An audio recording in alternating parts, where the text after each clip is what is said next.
Capítulo 21. Os Três Reis. Uma releitura de 6 livros do Antigo Testamento é o que me inspirou a escrever este livro. Durante os últimos 40 anos, tenho lido e estudado os livros de Samuel, Reis e Crônicas, em muitas ocasiões.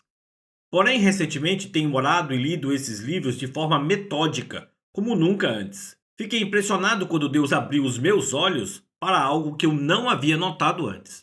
O que vem a seguir pode parecer um pouco acadêmico e até tedioso, mas apenas declarar a conclusão do que eu descobri diminuirá o impacto se eu deixar de compartilhar as breves sinopses dos reis do Antigo Testamento. Há uma verdade poderosa que é revelada ao resumir a vida deles, que não é tão óbvia se os seus livros forem lidos de uma vez, devido a todas as histórias entrelaçadas neles. Em todas as minhas leituras anteriores desses livros, sempre presumia que havia duas categorias básicas de reis: aqueles que fizeram o que era certo aos olhos do Senhor e aqueles que eram idólatras.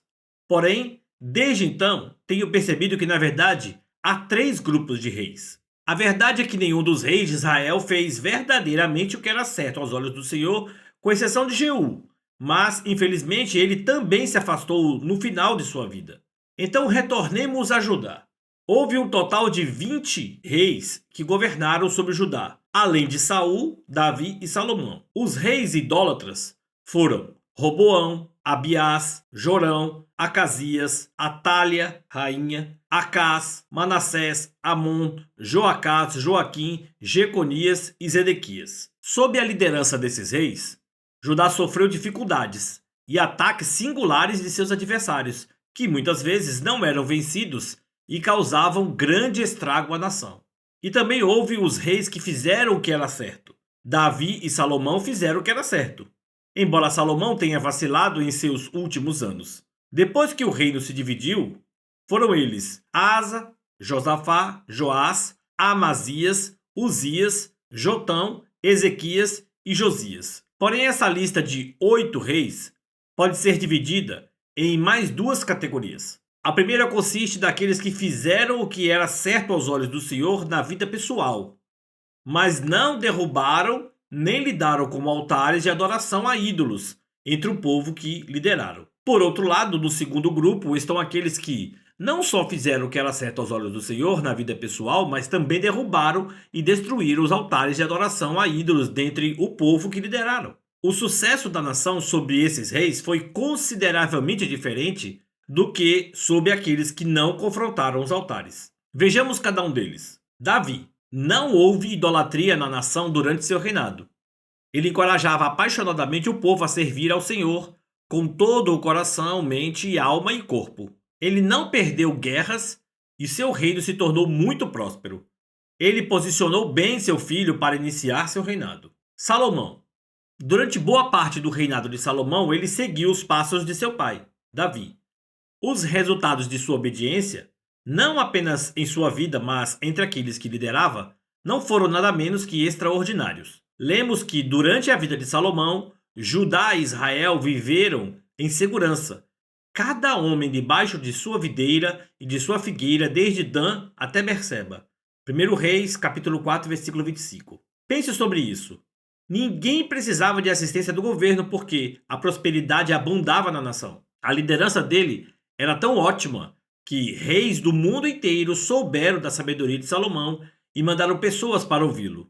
1 Reis 4:34. Na verdade, lemos mais adiante que pessoas do mundo inteiro queriam ir ouvir a sabedoria que Deus lhe tinha dado.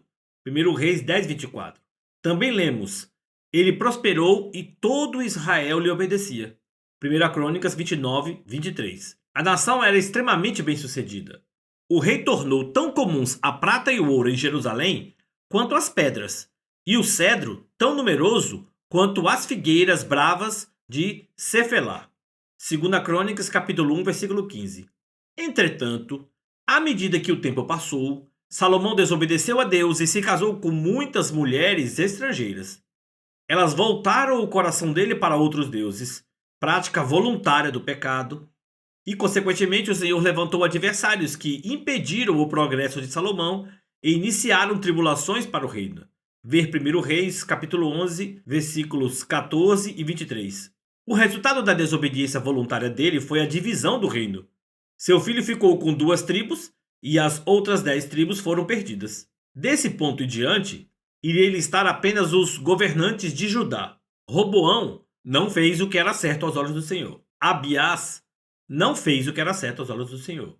Asa seguiu a Deus apaixonadamente. Não só fez o que era certo aos olhos do Senhor em sua vida pessoal, mas também buscou ativamente a idolatria entre o povo que liderava e a destruiu.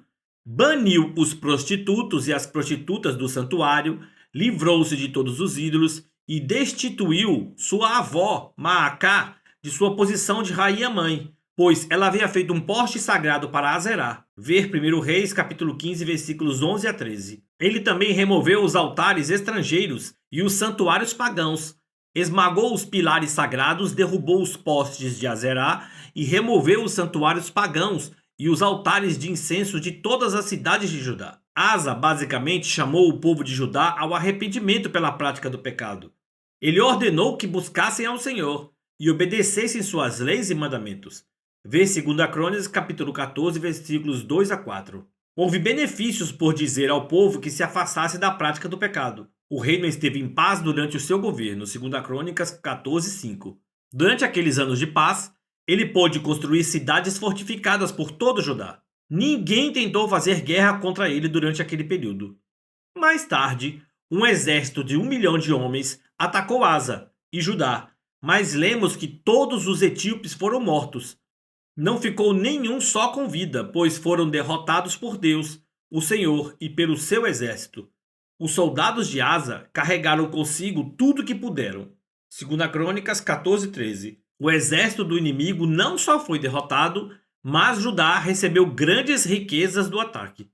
Vemos claramente a bênção de um líder que não só obedeceu a Deus pessoalmente e deixou a prática do pecado, mas também levou o povo que liderava a fazer o mesmo. 6. Josafá. Ele também foi um rei que fez o que era certo aos olhos do Senhor, tanto em sua vida pessoal como em sua liderança. Ele levou o seu povo a se arrepender da idolatria, prática voluntária do pecado. Ele baniu do território o restante dos prostitutos e prostitutas do santuário. Vê 1 Reis 22, 46. Removeu os santuários pagãos e os postes de Azerá de Judá. Vê 2 Crônicas 17, 6. No terceiro ano do seu reinado, enviou oficiais para ensinar em todas as cidades de Judá. Eles tiraram cópia da lei do Senhor e viajaram por todas as cidades da nação, ensinando ao povo. Quais foram os resultados da liderança de Josafá? O temor do Senhor caiu sobre todos os reinos ao redor de Judá, de forma que não entraram em guerra contra Josafá. Alguns filisteus levaram presentes a Josafá. Josafá foi se tornando cada vez mais poderoso. 2 Crônicas 17, 10 a 12. Em seguida, lemos que Josafá tinha grande riqueza e honra. 2 Crônicas 18, 1. Exércitos vinham contra ele e Judá, mas Deus fazia com que destruíssem a si mesmos. E Judá recebia grande quantidade de despojos como resultado. Ainda lemos que o Senhor firmou o reino de Josafá, de maneira que teve grande riqueza e honra. Ele seguiu corajosamente os caminhos do Senhor. 2 Crônicas 17, versículos 5 e 6. Seu grande erro foi fazer aliança com a família de Acabe, que era toda idólatra. Isso quase o matou e acabou corrompendo seu filho. Um profeta chamado Jeú o confrontou. Será que você devia ajudar os ímpios e amar aqueles que odeiam ao Senhor? 2 Crônicas 19, versículos 1 e 2. No entanto, em geral, Josafá e Judá prosperaram grandemente a partir de sua obediência, o que certamente incluía confrontar a prática de pecado, idolatria do povo. 7. Jorão. Não fez o que era certo aos olhos do Senhor. 8. Acasias. Não fez o que era certo aos olhos do Senhor. 9. Atalha, rainha. Não fez o que era certo aos olhos do Senhor. 10. Joás.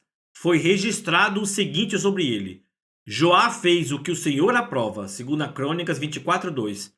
Porém, a respeito de sua liderança, foi outra história. Ele não derrubou os altares de idolatria. Em outras palavras, não levou o povo que liderava a se arrepender da prática do pecado. Eventualmente, lemos que os líderes de Judá foram falar com o rei e lhe prestaram reverência. E ele aceitou o que disseram. Então abandonaram o templo do Senhor, o Deus dos seus antepassados, e prestaram culto aos postes sagrados e aos ídolos. 2 Crônicas, capítulo 24, versículos 17 e 18. O povo que ele deveria influenciar acabou o influenciando. Lemos que por culpa deles, a ira do Senhor veio sobre Judá e Jerusalém. Um profeta foi até ele e disse: por que vocês desobedecem os mandamentos do Senhor? Vocês não prosperarão. Então, por fim, na virada do ano, o exército arameu marchou contra Joás, invadiu Judá e Jerusalém, matou todos os líderes do povo e enviou para Damasco, ao seu rei, tudo que saqueou. Embora o exército arameu fosse pequeno, o Senhor entregou nas mãos dele um exército muito maior. Assim o juízo foi executado sobre Joás. Ele foi ferido pelos arameus e depois assassinado. O reinado de Joás é um exemplo de um líder que não confrontou a prática do pecado e suas terríveis e inevitáveis consequências. 11. Amazias. Lemos que ele fez o que o Senhor aprova, mas não de todo o coração. 2 Crônicas 25, 2. Ele não derrubou os lugares pagãos de adoração, e o povo continuou a oferecer sacrifícios e a queimar incensos nesses lugares. 2 Reis 14, 4. As consequências também não foram boas para o reino. Amazias derrotou Edom e teve muito orgulho disso. Isso o levou a desafiar o rei de Israel, Jeoás, para a batalha. Jeoás lhe avisou para não mexer com sua nação. Amazias não lhe deu ouvidos e foi derrotado pelo exército de Israel. Eles foram capturados. Então as muralhas de Jerusalém, de quase 200 metros, foram demolidas por Israel. E eles carregaram todo o ouro e a prata e todos os artigos do templo do Senhor. Israel recolheu os tesouros do palácio real juntamente com os reféns. Amazias foi assassinado. Vê 2 Crônicas 25, versículos de 11 a 28. Mais uma vez vemos que não se saiu bem um líder que começou fazendo o que era agradável aos olhos do Senhor, mas não confrontou a prática do pecado do povo sob sua liderança. 12. Uzias. Ele fez o que era agradável aos olhos do Senhor, e enquanto buscava o Senhor, Deus o fez prosperar. Ele se tornou muito poderoso e bem-sucedido. Embora nada tenha sido escrito sobre o que ele fez a respeito dos lugares pagãos de adoração, sabemos que ele morreu leproso devido ao seu orgulho. 13. Jotão. Pouco é escrito sobre esse rei. Ele fez o que era agradável aos olhos do Senhor, mas o povo continuou em seus caminhos corruptos. Infelizmente, os altares idólatras não foram derrubados. O povo continuou a oferecer sacrifícios e a queimar incenso neles. 2 Reis 15:35. A consequência foi que, naqueles dias, o Senhor começou a enviar Rezim, rei da Síria, e Peca, filho de Remalias, contra Judá. 2 Reis, capítulo 15, versículo 37. 14. Acás. Não fez o que era correto aos olhos do Senhor. 15. Ezequias. O pai de Ezequias, Acás, foi um rei muito malvado. Acás fechou as portas do templo e mandou parar toda a verdadeira adoração. A primeira coisa que Ezequias fez foi reabrir as portas do templo do Senhor, limpar todos os artigos contaminados e reparar a construção. Foi registrado o seguinte sobre ele: ele fez o que o Senhor aprova, tal como tinha feito Davi, seu predecessor. Removeu os altares idólatras, quebrou as colunas sagradas e derrubou os postes sagrados. Despedaçou a serpente de bronze que Moisés havia feito, pois, até aquela época, os israelitas lhe queimavam incenso. 2 Reis, capítulo 18, versículos 3 e 4. Depois, restituiu o festival da Páscoa do Senhor. Foi um evento enorme, e quando o povo partiu, voltaram para suas cidades, cada um para sua propriedade. 2 Crônicas, capítulo 31, versículo 1. Foi registrado sobre Ezequias: ele se apegou ao Senhor e não deixou de segui-lo. Obedeceu aos mandamentos que o Senhor tinha dado a Moisés. E o Senhor estava com ele. Era bem-sucedido em tudo que fazia. 2 Reis, capítulo 18, versículos 6 e 7. Os assírios vieram contra ele, mas no final o anjo do Senhor foi até o acampamento assírio e matou 185.000 soldados. Porque Ezequias lidou com a prática do pecado voluntário do povo sob sua liderança, tudo correu bem, tanto para ele como para a nação. 16. Manassés. Não fez o que era certo aos olhos do Senhor. 17. Amon. Não fez o que era certo aos olhos do Senhor. 18. Josias. Ele foi um rei radicalmente obediente, tanto em sua vida pessoal como em sua liderança. Foi registrado sobre ele, para todos, todo o povo de Jerusalém e de Judá leu em voz alta todas as palavras do livro da aliança que havia sido encontrado no templo do Senhor. Segundo Reis, capítulo 23, versículo 2. Ele então renovou a aliança e instituiu os sacerdotes a removerem todos os artigos do templo do Senhor que foram usados para adorar Baal, Azerá e todos os poderes do céu. Ele os queimou e colocou as cinzas sobre os túmulos das pessoas que haviam sido idólatras. Há muito para relatar sobre o que esse líder fez para se livrar da prática voluntária da desobediência. Eu circulei na minha Bíblia todas as vezes que é declarado que Josias removeu, queimou, levou embora, estragou, destruiu, esmagou, demoliu, derrubou e qualquer outra palavra usada para confrontar o pecado voluntário em Judá. Essas palavras ocorrem 25 vezes apenas no capítulo 23 de 2 Reis. Foi escrito sobre esse rei. Nem antes, nem depois de Josias, houve um rei como ele, que se voltasse para o Senhor de todo o coração, de toda a alma e de todas as suas forças, de acordo com toda a lei de Moisés. 2 Reis, capítulo 23, versículo 25. Tudo ocorreu bem tanto para ele como para o povo que ele liderou durante sua vida. 19. Joacás não fez o que era certo aos olhos do Senhor. 20. Joaquim não fez o que era certo aos olhos do Senhor. 21. Jeconias não fez o que era certo aos olhos do Senhor. 22. Zedequias não fez o que era certo aos olhos do Senhor. Vamos resumir a história desses reis. A longo prazo, tudo ocorreu bem para os líderes que tanto viveram vidas santas como confrontaram a prática do pecado e idolatria na vida dos que lideravam. Esse cenário agradável não foi verdade para a nação quando o líder levou uma vida santa, mas evitou confrontar o pecado praticado pelo povo. Nós deveríamos aprender com isso na igreja hoje.